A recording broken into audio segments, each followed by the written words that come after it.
Hey, good morning, everybody. This is Mike here, Mike's Weather Page. Thank you for coming to our YouTube channel. It's time for our quickie little Saturday update here in the tropics. And all eyes 100% are on Ian. Ian is going to be a story maker, no doubt about it. Here's what it looks like right now. Let me show you on weathernerds.org. Definitely getting that ball blobby attitude on. This is current look, expanding. Organizing, things that we kind of knew were going to happen. It's happening. It's entering a very favorable area here. It has escaped all the wind shear we had coming in from the backside yesterday. This is just the most favorable conditions ahead for this system to intensify. So this is low wind shear, almost no wind shear ahead. Not good. It's going to be entering this ocean heat content, which is not good. This is how hot the water goes below the surface, so it's going to have a lot of fuel for this to intensify. So we got a serious possible storm coming soon. Here's the latest track. So we do have a chance for the Cayman Islands to get hurricane warnings later. They're going to be dealing with a developing hurricane, 970, 990 range for the Cayman Islands. That'll be later Sunday and Monday. But the real question is going to be what happens. Cuba is a very flat island. I guess it's an island.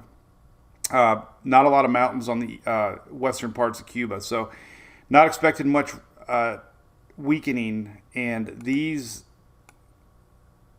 waters here, we're going to have to see what the heck happens. Because we've seen a lot of storms rapidly intensify, and you can't overlook that possibility that this thing can really get going fast down in these waters. So we're a little concerned about that, and some of the modeling is even suggesting that. Here's a good map showing you the timing of when you might see tropical storm force winds. The Keys could start feeling tropical storm force winds as early as Monday night. Tuesday morning all the way up into Fort Myers area over, on the East Coast, Tuesday night past Tampa. So the effects of the storm are going to be well above center. So don't focus on the landfall that you might see. The effects actually extend well north, and we can start seeing tropical storm conditions hit Florida as early as Monday night. All right, so here's a couple key points here the NHC talks about. Heavy rainfall. These are always important to talking points that the NHC puts out.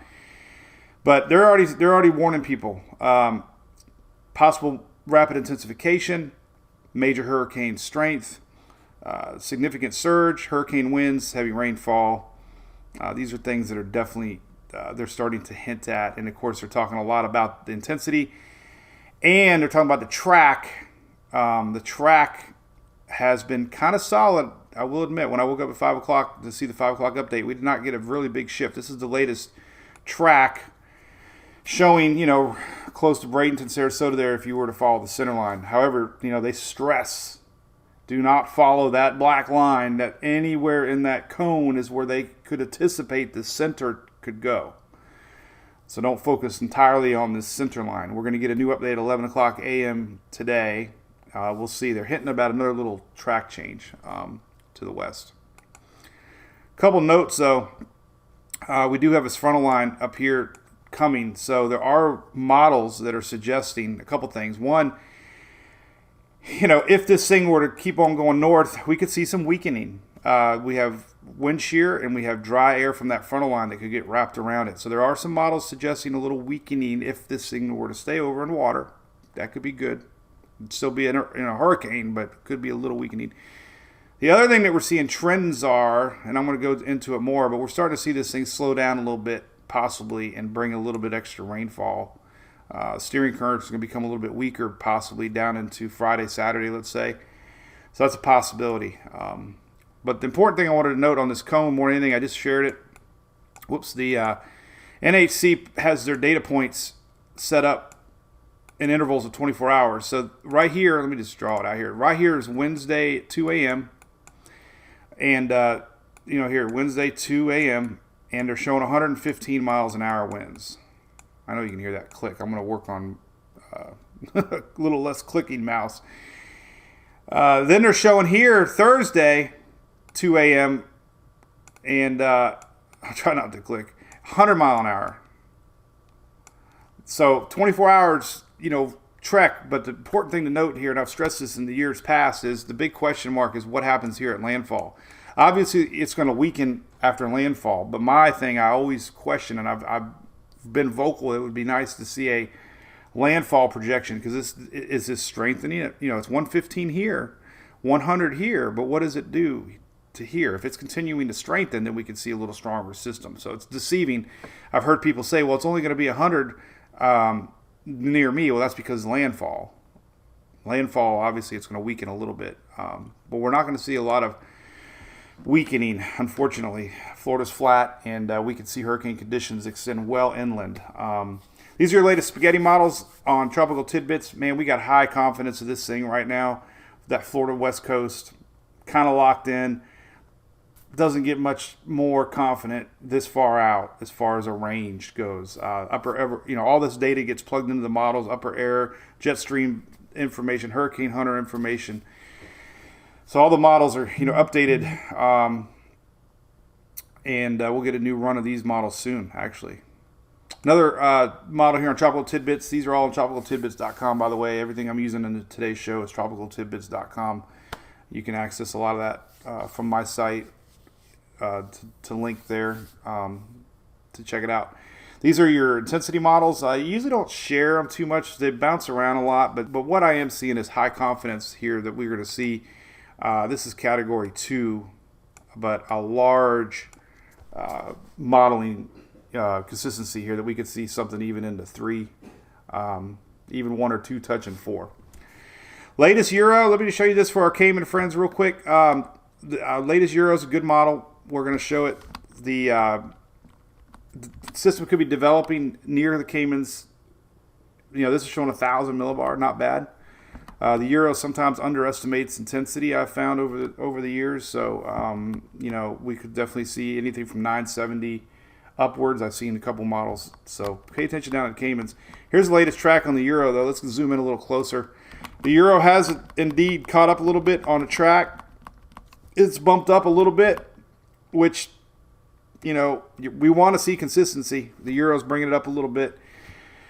And this is that stalling out I'm talking about. The upper level air pattern here. This is it in a nutshell. I'm not going to go into it too much, but our frontal line is weakening a little bit, and we're kind of getting high pressure trying to build back in, and this would kind of prevent an exit possibly on the East Coast. And the Euro showing this scenario slowing down a little bit because the steering current's being a little weak. So we could see a little more rainfall, unfortunately, for parts of central North Florida if this thing were to slow down like that. This would bring a lot more inland effects, unfortunately. Notice it's still strong. 980, we could still have a hurricane right up the gut of Florida here. And that would just extend more inland effects and flooding if that were to happen. But we're seeing more and more of that. So the East Coast states, again, I'd be on good, watch for sure, watching the East Coast. But the more this thing turns a little bit up into the state and weakens because of that front, it's, unless this thing scoots out through the state fast, the latest kind of thinking is a little bit more of a slowdown, pull north as our system kind of runs out of the steering currents. Latest GFS, very strong system, 930, that's extremely strong. Starts to turn it close a little bit. This is the 00Z, the 6Z was back a little bit west. I didn't want to share that one. The 00Z always, I've been told over the years, has the freshest data. So just wanted to show that because this is more of the cone that the NHC is showing. But it does show a weakening, 944 to 980, 990, and that's relation to that frontal line and dry air. So there is a chance this thing could weaken a little bit, but like I mentioned before, it doesn't seem like we see that a lot in the Gulf. We have warm loop eddies, extremely warm water, extremely warm ocean heat content. These things I've seen don't just do that. So hopefully it does weaken, but history says it won't that much. Latest ensembles here, kind of suggesting this pull up and curve, high confidence, kind of aiming towards the Florida Peninsula. The cone obviously still includes South Florida, which is rightfully so. We have a few ensembles showing that. What we're going to start seeing, the cone is starting to get tighter as confidence increases every day that we come in. Here's what it looks like on the approaching front. So pretty cool to see. This is our storm coming up. We got a frontal line coming down. This is Tuesday. And that's what it could look like with satellite. That brown is dry air, and that's our typical hook up into Florida. The big question is going to be, does it stall out or slow down a little bit, bring a little extra rain and inland effects? But we got to worry about that lower Gulf of Mexico and what it could possibly do. But that's about it. Oh, lastly here, I want to show this. We're starting to see rain, 5-day rain maps pop up. And already 7-10 inches showing here for the peninsula. That's a lot. And this will only get higher. And it'll get more specific once our track gets figured out. But that alone right there, this far out, oranges are 5 to 7, darker browns 7 to 10, and we're starting to see little pockets 15. So peninsula doesn't need any more rain. This is only going to add to power outages with trees, with the high winds and flooding. So, you know, we're gonna have surge to worry about with a major hurricane. Surge, huge issue on some of our areas along the Florida West Coast. We're gonna have power outages widespread inland. Power outages are always overlooked.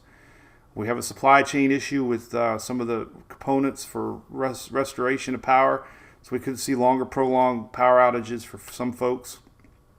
This inland flooding is a new concern with the already saturated grounds in Florida, so we're going to be watching for that, which will add to flooding risks, increased flooding risks.